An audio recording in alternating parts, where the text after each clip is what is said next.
Diskaya, pinangalanan na ang mga sangkot. Matapos ang ilang araw na pananahimik at samsaring haka-haka sa social media, tuluyan ang binasag ng mga Diskaya ang issue na matagal nang pinagtatalunan ng publiko. Isang mainit na eksena na tila hinugot sa pelikula. Isa-isa niyang pinangalanan ng mga taong umanay sangkot sa kontrobersyal na usapin ng korupsyon patungkol sa flood control projects. Hindi basta pabulong ang kanyang pagsisiwalat. Harapan, matapang at walang takot ang inayag ni Pacifico Curly Diskaya ang mga pangalan sa harap ng kamera, publiko at media. Ang bawat salitang lumalabas sa kanyang bibig ay nagsilbing pako sa kabaong ng mga matagal nang napapabalitang kasangkot sa korupsyon. Habang nagsasalita si Diskaya, ramdam ang tensyon sa paligid. May ilang pang napaawang ang bibig sa pagkakabigla, habang ang iba naman dali-dali naglabas ng cellphone para i-record at agad na ipost sa social media ang mga pasabog. Ang eksena, tila courtroom drama kung saan bawat pangalan ay mistulang sintensya na ikinagulat ng marami. Kung babalikan, ilang linggo naging laman ng mga chismis online ang kontrobersyal na pangyayaring ito. Mula Facebook hanggang barangay usapan, samsaring kwento ang lumutang. Pero ngayong mismong si Diskaya na ang nagsalita, isang antas ng kabulgaran ang naramdaman ng publiko. Sa kanyang pagbubunyag, hindi lamang simpleng pangalan ang inilaad kundi may kasamang babala. Oras na raw para managot ang dapat managot. Ayon kay Diskaya, tapos na ang panahon ng pananahimik at dapat nang lumantad ang katotohanan.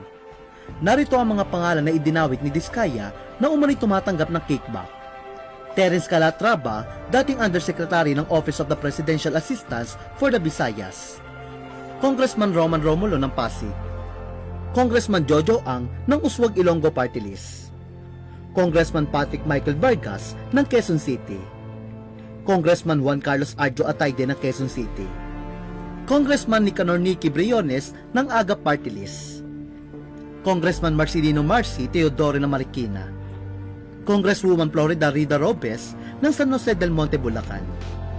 Congressman Eliandro Jesus Madrona ng Romblon. Congressman Benjamin Benji Agarao Jr. Congressman Florencio Gabriel Ben Noel ng Anwaray Party List. Congressman Leo D. Odi Tariela. Congressman Reynan Arrogancia ng Quezon City. Congressman Marvin Rillo ng Quezon City. Congressman Teodorico Teodoro Haresco Jr. ng Aklan. Congresswoman Antonieta Yudela ng Zamboanga, Sibugay. Congressman Dean Asistio ng Caloocan. Congresswoman Marvic Copilar ng Quezon City. Arturo N. Atayde, ama ni Congressman Arjo Atayde. Bukod sa mga kongresista, pinangalanan din ang ilang opisyal mula sa Department of Public Works and Highways. Regional Director Eduardo Virgilio, Director Ramon A. Ariola III ng Unified Project Management Office, District Engineer Henry Alcantara, Undersecretary Robert Bernardo, District Engineer Aristotle Ramos, District Engineer Manny Bulusan, District Engineer Edgardo C. Pingol, District Engineer Michael Rosaria. Sa pagbubunyag ni Pacifico Curly Diskaya, yumanig ang publiko sa bigat ng mga pangalang idinadawit, mula kongresista hanggang opisyal ng DPWH.